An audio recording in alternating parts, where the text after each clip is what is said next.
실적 발표 후면 누구나 다 아는 정보가 되는 거 아니겠습니까? 미리 알 수만 있다면 얼마나 좋을까라는 생각을 100이면 100 다 하지 않겠습니까? 가이드를 참고하시면 됩니다. 수출 코드가 있는데 그러니까 이거는 잘 모르시는 분들이 많아요. 이 기업이 역성장했는지 더 성장했는지 알 수 있다라는 거예요. 실적 맛집은 존재한다, 존재하지 않는다. 올해 상반기에 매출액 대비 100% 넘는 수주공시가 이미 한번 찍혔습니다. 그러니까 이제 턴어라운드 바로 그 시점이다. 투자자들의 머리와 가슴에 뜨거운 불을 지핀 핫이슈를 꼼꼼히 분석하고 투자의 가이드를 세워보는 만렙 핫이슈 시간입니다. 첫 번째 이슈는요, 2023년 6월 12일자 경제신문에 실린 기사 내용으로 확인하겠습니다. 훈풍 부는 증시, 여전히 믿을 건 실적 개선주. 가시적인 턴어라운드를 보여줄 수 있는 종목, 꾸준한 실적 성장성을 확인한 종목에 집중해보란 기사인데요. 자, 드디어 실적 발표 시즌이 시작됐습니다. 먼저 짚어보고 싶은 게 실적 기사가 나면 어떤 건 턴어라운드, 어떤 건 어닝 서프라이즈. 네. 이 단어가 맨날 나와요. 자, 그렇다면 턴어라운드, 어닝 서프라이즈 어느 쪽에 더 주목을 하는 게 좋을까요? 바닥에서부터 강하게 튀어 올라갈 수 있는 게 턴어라운드 느낌이고요. 예. 이제 어닝 서프라이즈 같은 기업들은 올라만한 이제 그렇죠. 실적 발표를 하는 기업들이어서 사실 두 가지 영역 다 좋다고 볼 수 있죠. 그러니까요. 네. 근데 느낌상으로는 사실은 턴어라운드가 더 어찌 보면 충격은 더 오는 것 같아요. 적자 계속 가는데 갑자기 흑자로 딱 돌아섰어. 턴어라운드 같은 경우에는 OLED 편에서 이제 삼성 디스플레이의 대규모 수주가 나올 것이다. 그러면은 그 전에 이제 오랜만에 투자를 하니까 그 동안의 전공정, 후공정 업체들이 적자였었어요. 네. 작년만 해도 그렇죠. 전공정의 ICD 그리고 후공정의 뭐 힘스 이런 기업들이 작년에 적자였거든요. 네. 근데 올해 수주가 나오니까 턴어라운드도 되겠네. 그러면서 진짜 수주 공시 터지면서 주가가 급등한 종목도 있고 힘스. 힘수도 굉장히 강조했던 네. 종목인데. 네. 그리고 ICD는 선반영되면서 미리 올라갔었고. 자, 한영희 전문가는요? 최근에 그게 조선주들. 왜 그러냐면 뭐 2010년 이후에 뭐 수주 절벽, 그다음에 중국 쪽에서 저가 공세 이거 두 개 때문에 장기간 침체였어요. 맞아. 우리나라가 체질 개선이 된 게 뭐냐면 중국이 저가 공세를 했으면은 우리는 고부가 가치로 간다. 그렇죠. 기술력이 있는 거. 네. 그게 대표적으로 뭐냐? LNG랑 메탄올 추진선인데 그래서 이제 카타르라든지 이런 LNG 프로젝트가 더 많이 생기고 있다. 자, 그럼 본격적으로 2023년 상반기 실적을 살펴보도록 하죠. 상반기 최대 실적을 낸 기업 어디입니까? 많이 보셨을 거예요. 네. 자동차. 자동차. 네. 현대차, 기아차. 네, 날라간다 뭐 이런 얘기 많았잖아요. 네. 5개월 만에 자동차 수출이 100만 대에 육박을 했어요. 이게 2015년도 이후에 처음 있는 일이거든요. 그다음에 이게 또 미국 시장하고 인도 시장에서 성장을 하고 있는데 우리나라에서 출시가 안 됐지만은 텔룰라이드 대박 났어요. 최대 실적을 내서 이게 2015년 이후에 수출 대수가 전년 동기 대비해가지고 이제 18% 성장을 했고요. 그다음에 기아차 같은 경우에 36% 성장을 했다. 최근에 어떤 일이 있었냐면은 원래 2025년 상반기에 조지아주 서베너 인근에 이제 공장을 완공해서 생산을 개시할 거라라고 이제 목표 일정을 내비쳤었어요. 네. 그런데 이제 당초 목표보다 일정을 앞당겨서 내년 10월부터 전기차를 생산할 거다라는 것이 이제 미국 현지 언론에서 나왔던 일입니다. 당겨서 그러면은 이게 네. 일정이 네, 네. 이루어지고 있는 거네요. 네, 그래서 이제 그 밸류체인 부품주들, 그 부품주들이 조기 이제 발주를 한다.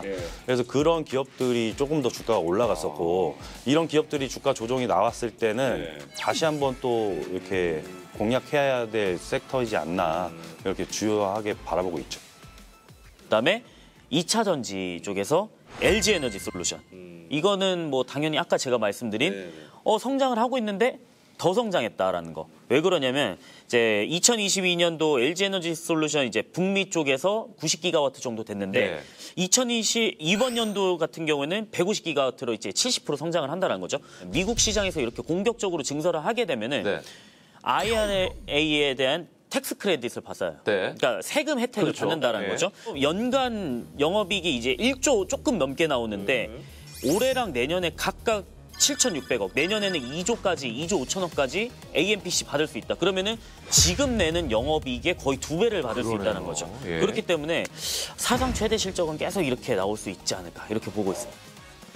자, 하반기 주식 시장에서는 특히나 실적주를 눈여겨볼 필요가 있을 것 같습니다. 자, 여기서 두 전문가가 하반기 다크호스로 떠오를 실적주를 좀 꼽아주시면 이제 숟가락에다 밥을 떠서 먹여주는 이런 상황인 거죠. 자, 먼저 이영진 전문가 실적주 좀 꼽아주시죠. 우선 하반기에 주요 이슈가 있는 것도 분석하는 게 중요해요. 네. 그런데 삼성 쪽에서 아무래도 이번에 그 웨어러블 로봇 쪽에 보핏 그 보핏이 출시가 예상이 되거든요. 네. 이쪽에서 수혜를 받을 수 있는 게 인탑스라는 종목이 또 있어요. 그리고 이제 최근에 애플의 비전 프로가 공개됐잖아요. 네. 그러면 삼성도 이에 못지않게 XR 시장을 준비를 해야 되거든요. 그런데 구글과 손잡고 퀄컴과 손잡고 준비를 하는 게 있거든요. 네. 우선 MR 헤드셋 쪽에서 이야기가 나온다면은 그 3D 센싱 쪽에서는 나무가가 있습니다. 나무가 같은 경우에는 1분기 실적도 양호했었으니까 실적이 받쳐주면서 앞으로 더 우상향할 수 있다면은 어닝 서프라이즈도 조심스럽게 노려보지 않을까 이렇게 바라보고는 있습니다.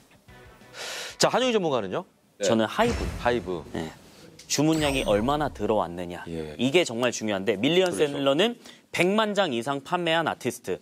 하이브가 7팀 정도 되고요. 네. 세븐틴하고 투모로우 바이 투게더가 남그룹 아이돌 중에서는 정말 잘하고 있어요.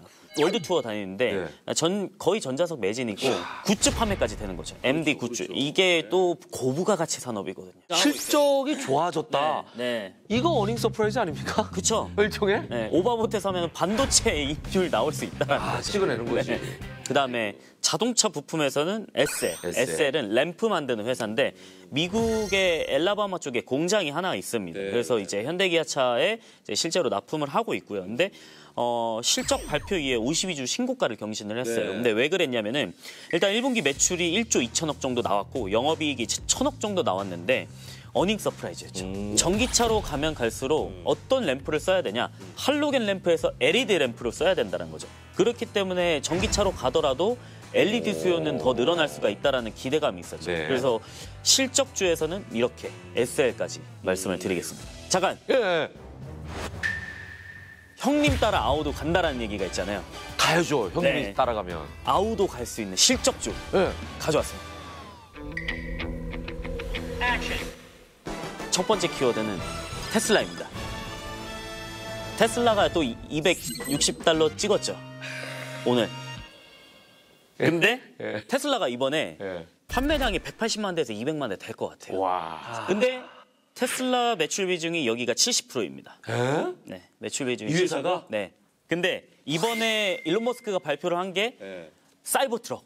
그게 이번 연도 8월 달에 출시를 한다라고 하는데 연간 생산량이 일단은 고객사들한테 요청을 한 게 37.5만 대예요. 오. 그러면은 상당히 좀 공격적으로 한다라는 건데 사이버 트럭 신규 수주 시에 저는 성장은 좀 더 가속화될 수가 있다라고 생각을 하고 있고요.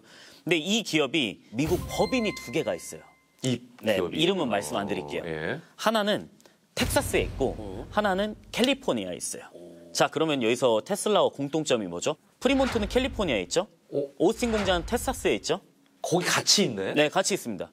그래서 테슬라가 이번에 200만 대 정도 한다라고 했을 때는 실적이 더 늘어날 수 있다. 수혜를 더 많이 네. 해. 그다음에 작년에 이 기업이 그 글로벌 전기차 고객사한테 물량을 납품하려고 네. 그러니까 대응을 하려고 한 6천만 불 정도 차입을 했어요. 제가 볼 때 이거 테슬라한테 납품하려고 하는 것 같아요. 네. 그러면은 이 캐파가 계속 늘어나고 있다 보면은 저는 실적은 더 성장한다. 두 번째 키워드는 제도약입니다. 제도약. 네, 제도약 가능한 게 원래 상장하고 나서는 폭발적으로 좀 주목받으면서 쭉 올라갔는데 뭐 계속적으로 좀 차량용 반도체 뭐 이런 쪽으로 인해 가지고 주가가 계속 떨어졌다는 거죠. 그럼 고점 대비 한 70% 떨어졌는데 1월 달에 바닥 찍고 좀 상승을 하고 있어요. 그래서 아직까지는 추가 큰 파동은 나오지는 않았다. 그러면은 저는 이거 실적 발표할 때마다 좀 괜찮지 않을까. 여기까지죠? 네, 여기까지입니다. 예. 자, 여러분의 계절 업그레이드 해줄 한용희 전문가의 레벨업주가 궁금하시다면 카카오톡 채널에서 반드시 만렙 박주식을 검색한 이후에 친구 추가를 꼭 해주시기 바랍니다. 그리고 하나 더 있죠? 다른 레벨업 가이드들이 궁금하시다면 크존을 다운로드 하시기 바랍니다. 모든 투자의 최종 판단은 여러분의 몫이니만큼 현명한 투자하시길 거듭 강조드리고요.